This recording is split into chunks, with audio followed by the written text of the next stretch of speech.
without further ado, let's take a look. You know, morphing into orcs would work, but no, I didn't either. It's been a privilege working on Zerg orcs.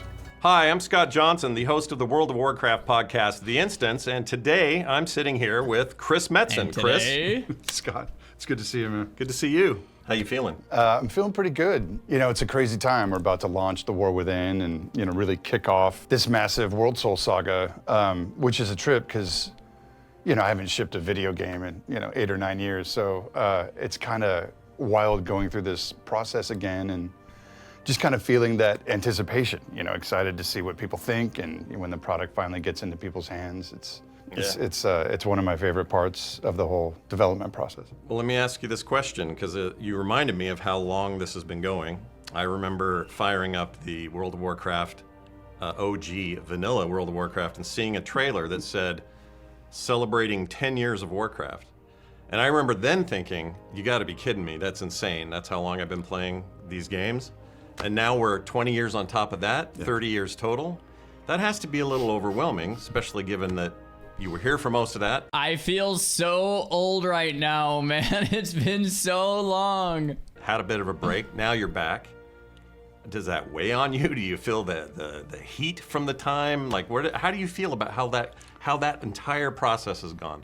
I don't feel he feels old. Kind That's of what's going on. heat or like the weight of time, relative to expectation. It's really weird, being a little older, a little wiser. Feels like 100 years ago, feels like 5 minutes ago, all at the same time. So when I look at this Worldsoul saga, the stuff we're building right now, thankfully there's an immediacy of it all to me. It's just, we live and die by, how good, the things we're sculpting in real time is. Trying to hold it all in your head, the weight of the past, it's kind of beyond me. I can't really wrap my head around like all the history all at once. I mean, there's kids graduating college right now named Jaina and Anduin. It's like, what? I often find it's not all that helpful to overdwell on, in the course of development. You want to keep it focused on what you're doing at the time. So that's how I try and balance it out. One day I'm sure I'll look back and go, wow. Working on this game again has really given me more of an immediate sense of gratification that just kind of keeps you focused in the moment. And that's generally, where my head is at on a day-to-day basis. When you mentioned people naming their kids after characters that you created, that you named, and that you developed and saw grow and evolve and everything. Something that's interesting about... That must be a crazy feeling, right? Like, that must be crazy. You think of something. Dude, actually, there was someone that messaged me on Instagram like 6 months ago, or maybe like 8 months ago or something, and he named his son Xar, X-A-R, and sent the photo to me and everything, and like that was a pretty it's crazy. Like, this is probably like 10x that, because it's like so many people, you know what I mean? That's wild. Poor kid. What? Yo, mods, can we get a ban in the chat on that guy? Unbelievable. Okay, let's keep watching. War Within so far, to me, is we're seeing the gang kind of back together in a much more complete way. So you're seeing Anduin talking to Thrall with Jaina nearby, right. And Khadgar, my favorite worst wizard of all time, but I love him. He's there. They're all there. Yeah. And what that tells me is that we're in for some coming together of a lot of strings, a lot of stuff that has been out there for 20 years that will finally converge in some meaningful ways. Do you want to speak to that a little bit? I'll break it down. When I came back, I'm like, all right, let's go, World of Warcraft. Like, what do we got? What are we making? And they were in, they had already been doing War Within, or what would become, War Within, for about 10 months. While I liked what they were building and thought it was a cool next chapter in WoW, in my head, I'm like, for the 20th anniversary of WoW, like, I want to have a feeling, like whatever the product becomes, I want to have a feeling of pulling all the toys out of the toy box, right? They like older characters, the kind of macro themes that, the series has been about all these years, Titans, Old Gods, Light and Dark. I wanted to feel like the anniversary was capturing, like this kind of mix of all of the core flavors, and ultimately proofing out that there has been this storyline all the way through, that everything kind of converges into this crescendo. and in a very real way, how the war within was shaping up. They're like, yeah, dude, like there's no way on earth, right? That that's going to divert the course of mighty rivers. There's no way to get that done on top of what we're already in production on. So that begat this idea of a larger saga. I'm like, okay, well, what if we can get there in X number of steps? What if we can build to something just ridiculous, but it might take a couple expansions to do.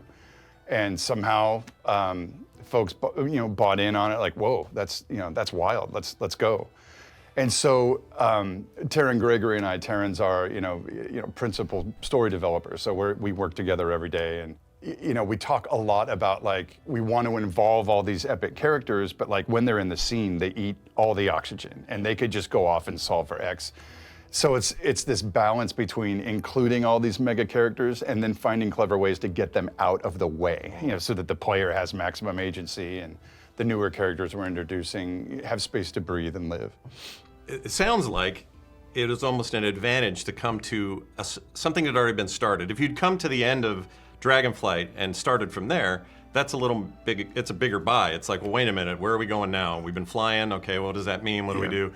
And instead, you were presented with some beginnings, and then you got to decide where those beginnings took you. And vector it a little bit. The trick to, after all these years, creative direction, which even today, I don't know that I could do a thesis on, right? Creative direction is as unique as the person doing it and the chemistry of the team. I said this yesterday, and I'll repeat myself a little bit. It is kind of cool in the Worldsoul saga that we're developing these characters that, like, Xalatoth is going to be this villain who, corrupts different entities like the spider people, the Nerubians, and like we're gonna really build her up to where eventually when we kill Xalatoth, it's gonna feel like much cooler than just another tier boss. Like, okay, we're killing a dragon here. It's like, who is that? Like, I don't know, somewhere in the lore. Did you read the books? Like, no, like they're tying her in like every aspect of the game, and not just for a little bit. Like, they're building her up for like a very, very long time, to where when she finally is that entity that we're gonna kill, it's like, that's just going to be dope. If we kill Xalatoth, I mean, come on, we'll eventually have to, but it probably won't be in Warathan. It'll probably be in Midnight or the expansion after. It'll probably be in like 6 years from now when we actually kill her or something. I honestly hope we don't kill her in Warathan. Like, it's a character that like could take a long time to develop, and the longer you develop the character, the sweeter it's gonna feel when you actually take her down, right? So in that sense, I kind of like it. I kind of like that idea of like, all right, let's spend some time developing this storyline, developing these characters, instead of just like introducing a character and then like, the guild's killer a couple weeks later, or, and then like, it's like, all right, well, now we have 6 months of downtime and then there's a new tier. It's like, no, like we have some backstory here, we have some backstory here. Team that you're working with, but kind of finding that balance again of having strong ideas and kind of saying like, I want to go this way, right? But the team had already been, kind of constructing this thing. So it's a mix of maximizing kind of the things that they are most passionate about, the ideas that they're kind of dug in on, and finding a way to bend everything towards a singular purpose, but boosting their sense of ownership. So when you got up on stage at BlizzCon, it was pretty magical for players. I can say that for myself, and a lot of people that I know, and a lot of fans of the game saw this as a return to something. And I think we're coming off an excellent expansion in Dragonflight, but you got up and did something that surprised everybody, which was, we're not doing the normal, here comes the next expansion, here are the features, here's the storyline in its basic way. We are going to do a trilogy of essentially games. You spoke a lot about bringing, tying up some loose ends, but also creating a saga that is 3 parts, at least. And setting up really the next 20 years of the game, perhaps. That's very different than what any of you have done up to this point. Mm-hmm. Did that present unique challenges to the way you wanted to create story, the way you wanted your characters to progress, these sorts of things? Yeah, it created all sorts of complexities. you know, under the hood a little bit, it's interesting in how when I came back on the team, the development process and even the conceptualizing process, you know, like where does the expansion take place? What are the main themes? What's the focus? Really had become much more democratized, right? And people were, you know, had kind of found their voice in the balance of all the special teams that comprise the World of Warcraft team. You know, they'd really built the vision of Dragonflight together. So as I came back in, woohoo, and you know, there were folks going like, oh wow, how is this going to change our dynamic? You know, in terms of, you know, being a creative director, like, will we still have a voice? Will we still, you know, have stakes in how this all shapes out? So, like I was saying earlier, kind of learning that again and learning that balance again, and coming in as creative director and be like, no, you know, I'm not here to be, you know, hyper prescriptive with everything as I might have been as a younger dude, but like really listening for the team's instincts. Like, what are they responding to? What do they want to build? What do the artists want to make? What are they imagining in terms of that pure vision? So on top of that, the complexity of, I mean, I don't think this gives up the ghost on anything. Like, we're building 3 of these at a time. This is, yeah, I'll say it. It's insane. It's insane, yeah. Right? On top of the team, you know, over a year ago, having committed to like an 8-week cadence. Yeah.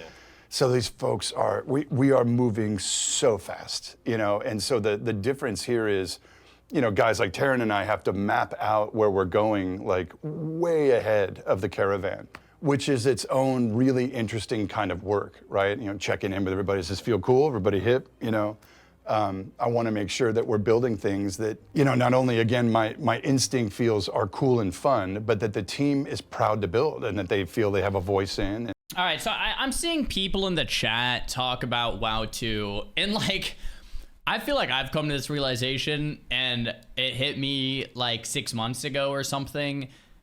But guys, we're playing WoW 2.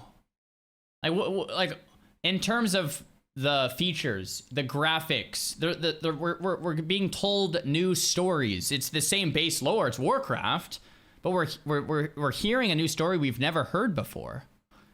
It's a new story, right? The graphics, the animations, what's valuable in the game. People say, oh, we need a reset. Well, they kind of already have done a reset. Like, they're giving away all of the old school like mounts in something like a Panda remix, a mop remix, to introduce new valuable mounts. Like, in the sense, they're like washing away the old and bringing in the new. Like, this is quite literally WoW 2.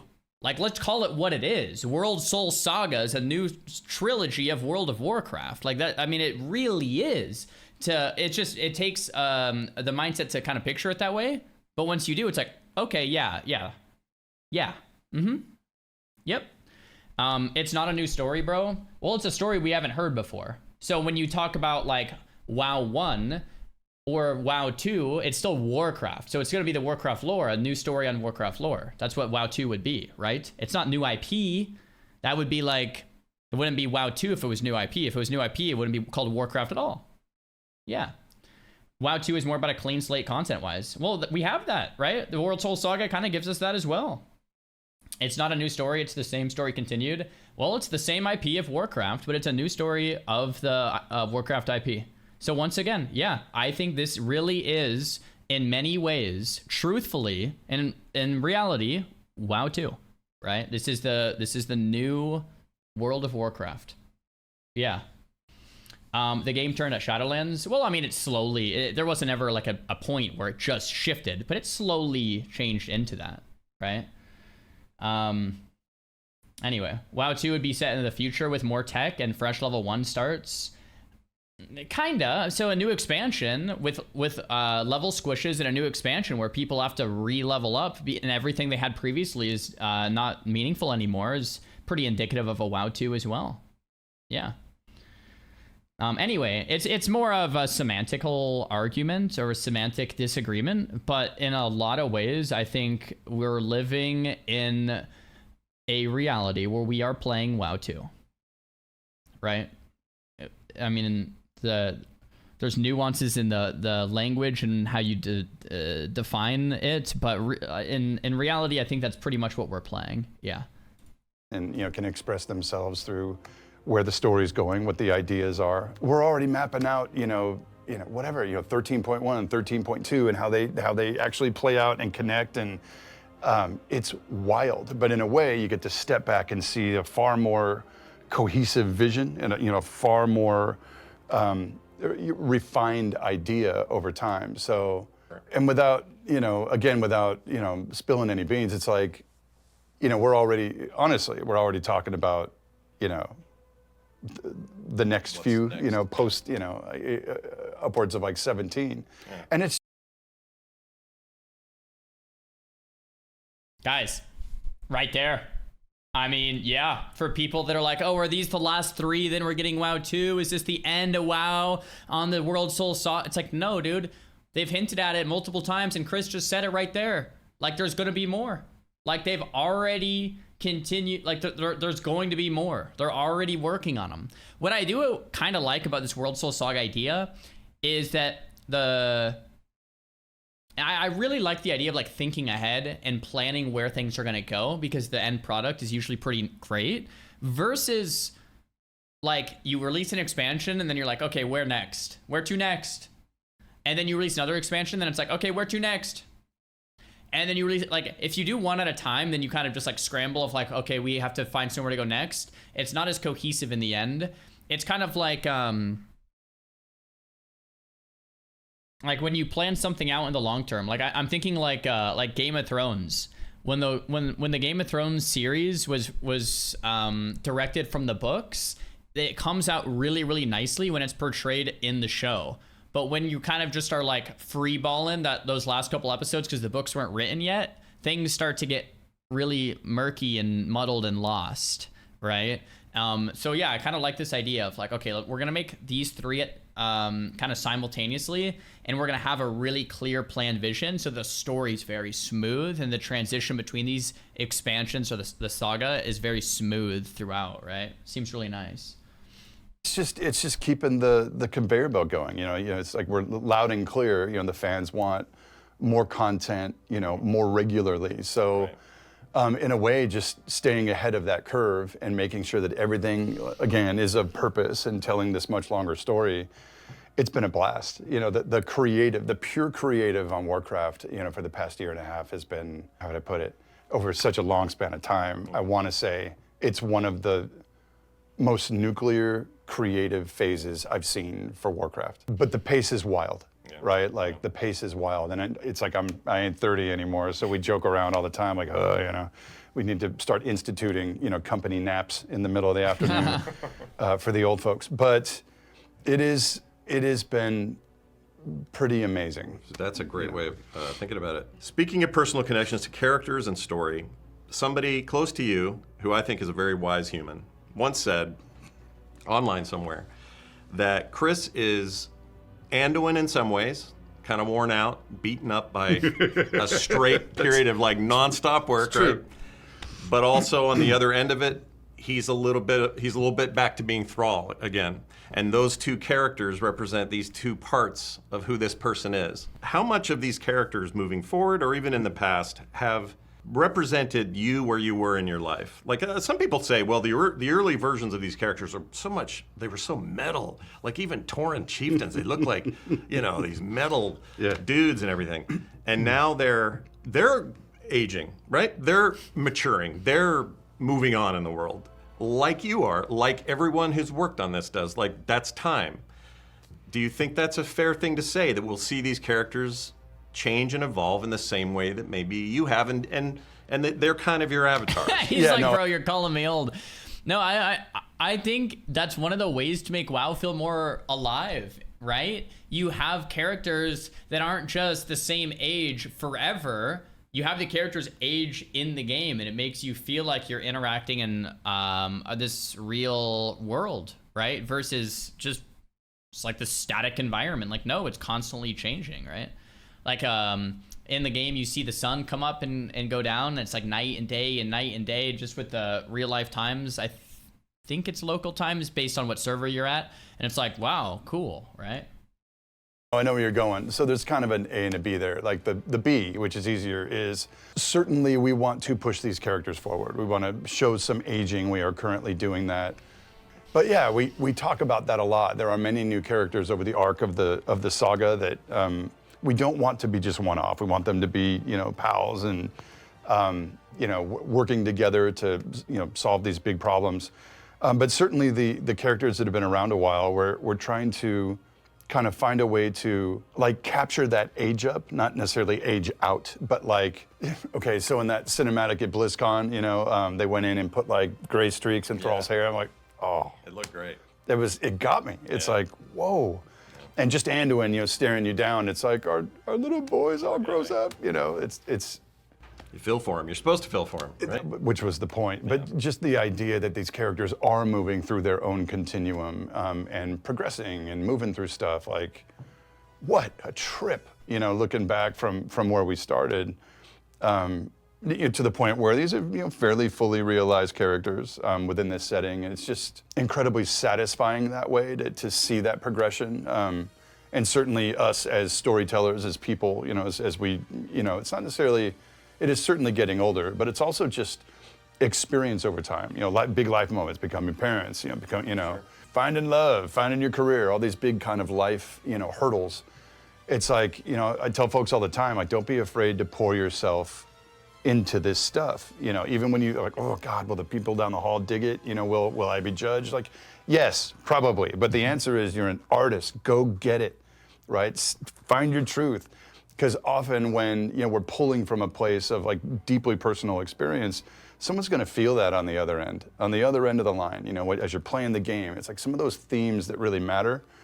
Whether you're a writer, quest designer, narrative folks, cinematics, like the game design, like everyone kind of pours themselves into their craft, and the more genuine that is, and I think sometimes the more risk you take, I think you get more genuinely affecting content. I think people feel that. They feel you in it one way or another. There are many themes embedded in the Worldsoul saga, evidenced by different characters, that are very pointedly things that I think today, or I'm struggling with today, for sure. But again, I think about it in terms of like, as the team's creative leader, that's not the job as much.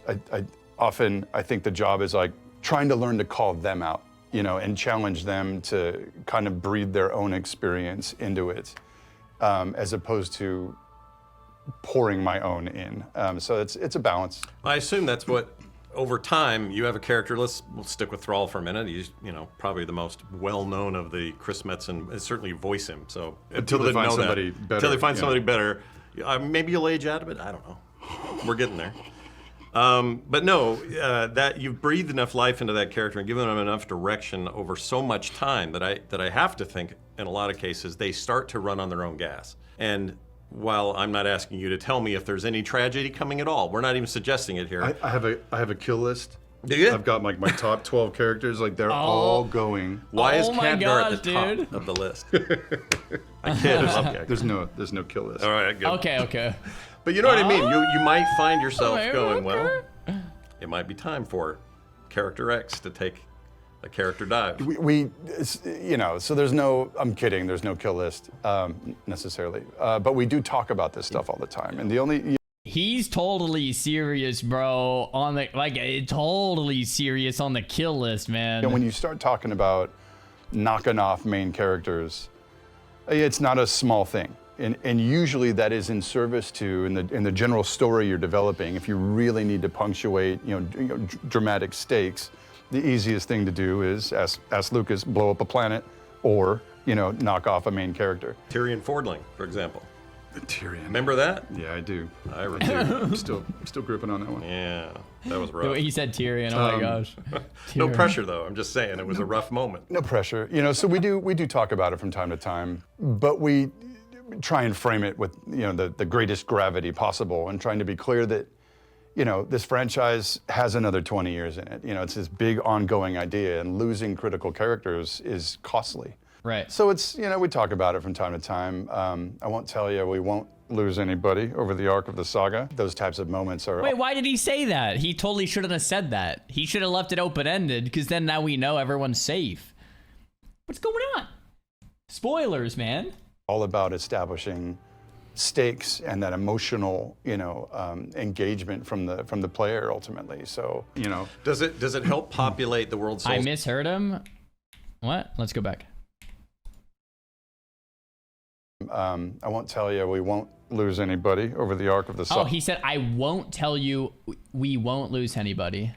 We talk about it from time to time. I won't tell you we won't lose anybody over the arc of the Saga. Those types of I moments see. are all Okay. about He kept it establishing open-ended. Okay. stakes and that emotional, engagement from the player ultimately. So, Does it help populate the Worldsoul Saga as a creative place to know that over the last few years, while you were gone for much of it, the team has made a real effort or a priority out of having allied races discovered in the world that players can not only unlock but then be and might prefer over the originals or whatever. Like, this additional diversity for choice seems like a really potent way to fill your world with more interesting characterization rather than just, well, it's orcs and humans and a few others. yeah.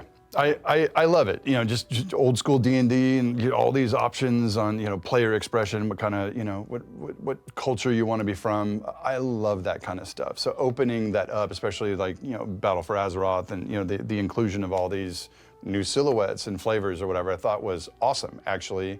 And even the ones I didn't think I would play, I wound up, I rolled a Volpera Hunter, and then I Chris Metzen on the Volpera. Whoa. I just didn't think that was the case. I'm thinking Tauren or Orc or like, wow. Okay. That's cool, bro. That's cool. consistently dress him like Robin Hood from the old Disney movie. So it's like, I actually really did. Bro, if I see a Volpera dressed like Robin Hood on Mooncard, I'm gonna stop him and just be like, Chris, I found you, bro. Like that. Oh my god. A lot of the flavors that have been added over time. Like it's in my opinion, the water's warm. Everybody in the pool, I think WoW can stretch and grow to, encapsulate all of these flavors. I think giving players more options, more visual options is awesome. At the end of the day, I think erring on the side of, player choice, player agency is the right move, like why you're playing this game in the first place, right? When you imprint, especially when it's your character, when you imprint on a look or a vibe or, like a vision that you connect with, it's like, go, get it. So let's bring it full circle to so what is sick, imminent, which is the war within. Players have a lot of expectations. Some of it is based on just excitement because there is a 3-part saga coming. They're not used to that. There's a whole new structure to this. So what would you say to players who are pins and needles about this next expansion? I don't know if I'm alone in this. Maybe I am, but this is the first expansion in a very long time. Okay, this is the first expansion ever that I can say this. I don't have high expectations. It's the first one where I'm like, okay, I played a bit of the alpha. I played Dragonflight. My expectations aren't anything. It's just, it's another retail expansion, and it's, I kind of know what's coming, and my expectations are 0. In every other expansion, I don't know if I was puffing the copium or what, but it was like, this is going to save WoW, this is going to be different, and then I'm let down, and then I'm let down, and then I'm let down. This is the first one where I'm going into it without that. I'm just going into it, man, like, all right, blow my socks off if you want, but like, bro, I kind of know what I'm in for, kind of know what it is a little bit. I don't know the endings or the stories or how we get there, but I'm excited to hear. But it's the first expansion ever that I don't have high expectations.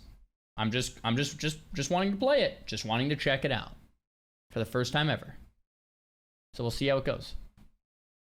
Start of the big grand story. As we were talking about earlier, we've never been in a situation where we've shaped the whole giddy up. I think Illyria is going to join Xalatath's side. I said that yesterday, and I'll say it again. I think Illyria is going to go evil and join Xalatath. Yup. Everyone disagrees with me. Just give it some time, boys. Give it some time. Maybe in the middle of midnight. Okay? All at once. Yep. So there's the adventure component, of the War Within, and then there's the max level campaign, and then there's the subsequent patches, and it's all been designed to kind of play out over time. You have narrative threads and sinews, kind of linking everything together. Personally, a little biased, but I think it's off the hook, right? At the end of the day, I would want people to remember it is still only, however, part one of a much larger narrative. And I would want people to look at it that way. It's meant to rise and crescendo with its own max level campaign. Will I be expected to walk in Quest 1 and yank the sword from the planet? Oh, that's an interesting one. I would say to that, I'm glad you brought that up. Actually, the sword, the resolution of the sword that we started with at BlizzCon, actually, that's a 13 thing. We're gonna build. Ads, I'm gonna wait for the ads. I'll wait for the ads. I'll actually go back like 10 seconds. And we can wait. Sure, that's fine.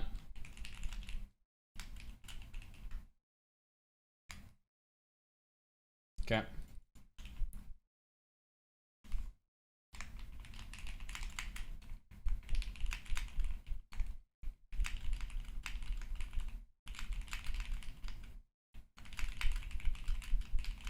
All right, let's give it another minute. What sword are they talking about? No idea.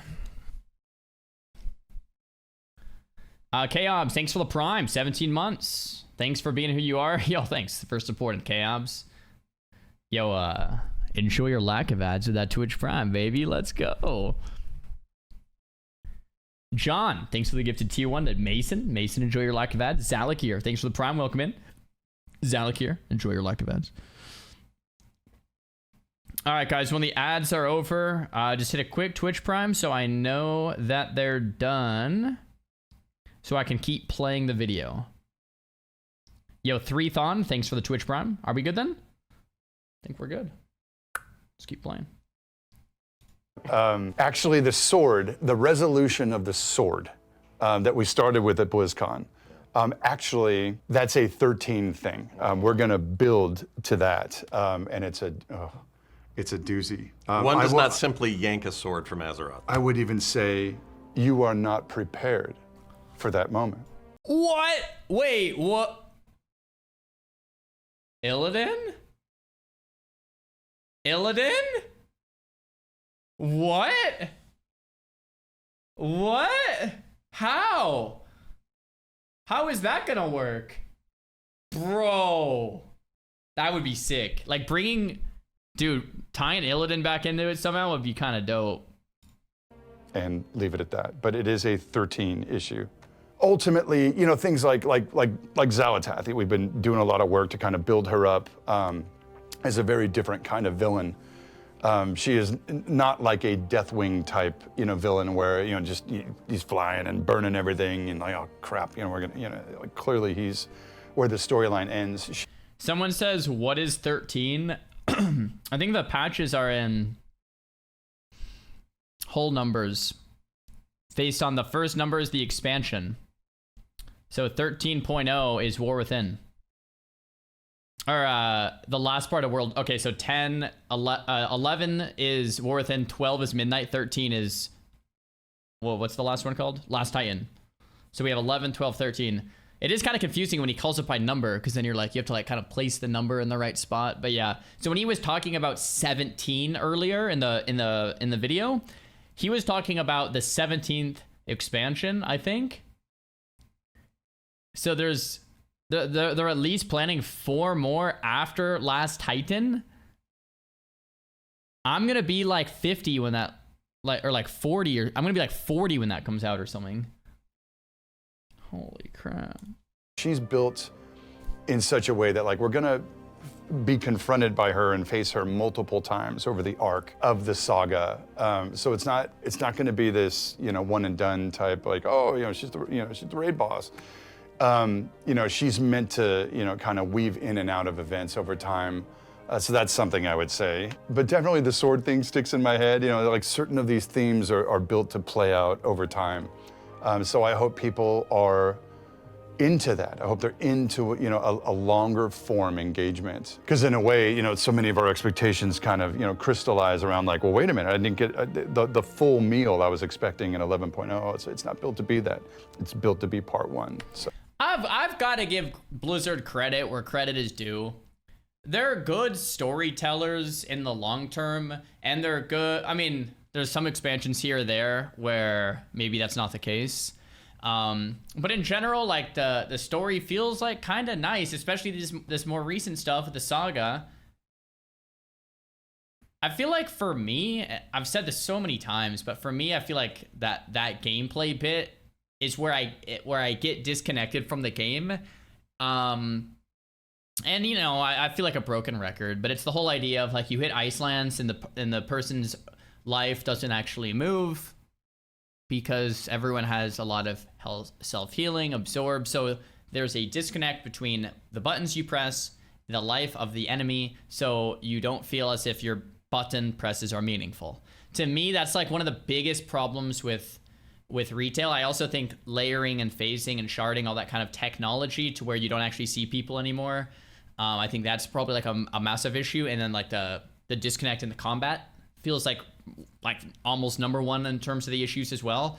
But like on a positive note, I feel like the storytelling and the lore is like it like gets me excited, man. I'm like, I want to like this, but there's problems in like that are deeply embedded in the combat that like have me just like frustrated, you know. Like, I don't know if you guys can agree with what I'm saying here, but like I feel like I'm like I want to play it and like love this, but like I'm just so frustrated with how that combat feels that it's like, okay, you know, okay. So buckle up, you know, the ride will be, I hope, insane and insanely fulfilling. Going back to that promise of the 20th anniversary of World of Warcraft, like, I want this saga to feel like it is just the perfect crescendo of 20 years of storytelling, you know, as we said at BlizzCon. Yeah, there is a sense that we are fulfilling something. The 20 years came and will end this November. I guess November's launch, right? Yeah, 20-year anniversary will be this November. Yeah. Crazy. And there is a feeling, I can tell you from the player side, of really coming to something special.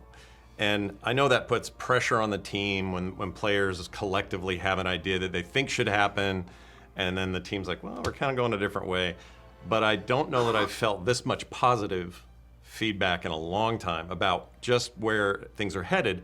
And nobody says that about a 20-year-old property usually.